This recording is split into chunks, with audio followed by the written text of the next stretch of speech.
In the articles about the Disney Fox merger, there were a lot of issues that they talked about that kind of arose from Disney, which is a huge company, overtaking another large company such as Fox, which has ownership over big names and titles such as X-Men and National Geographic. And the articles pointed out some interesting issues about how the implications of Disney overtaking a large company such as Fox. One of the issues was that Disney had to sell 22 regional sports networks to avoid dominance in sports broadcasting.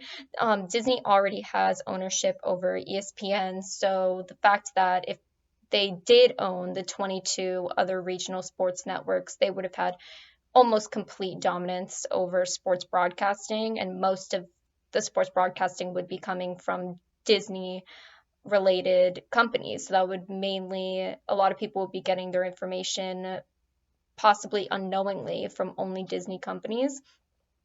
Disney also had to sell European stock in A&E Networks, which basically um, is in control of the History Channel and other major channels such as that. And it was interesting because this merger is extremely important for world consumers because, as I said before, a lot of if Disney had owned the 22 sports networks, a lot of people would have been unaware potentially that all the sports information they were getting was from Disney related companies. So that could have been potential bias because you're really only hearing from one major news company or organization. And that's essentially influencing the way people think and kind of doing it almost unknowingly so that the public is completely unaware of it.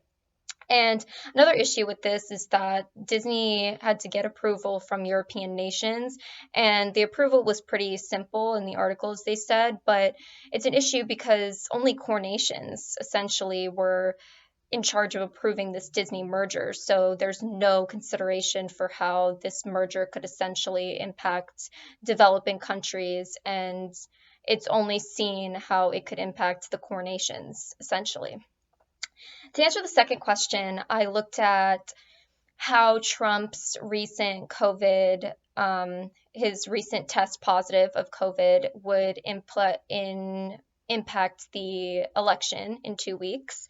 So the AP wrote an article called "What Happens If a Presidential Candidate Dies." So that's essentially what they were talking about in their article. And I've noticed that the AP article went really into depth about how the US election system was work. They asked a lot of questions, like rhetorical questions about what Congress would do if this happened. And it was definitely the largest article out of the three.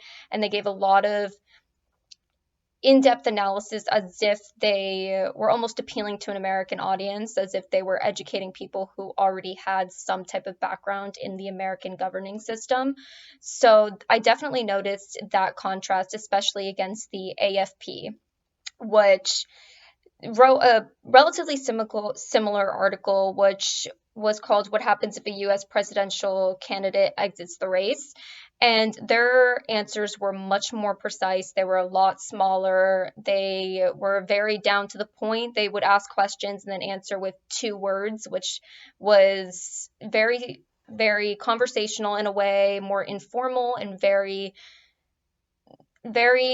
down to the point, as if they didn't want to give all this extra information to people who potentially aren't really interested in knowing all about the American electoral system. And then Reuters, they did an article that was largely based on public opinion. They talked about a lot of the influence of the public and how this would have on the election and the polls, and they used a lot of poll numbers and things like that. They were all similar in that they all used a lot of expert evidence, and they used a lot of reliance on expert sources, which is really important for a news organization in order to get credibility.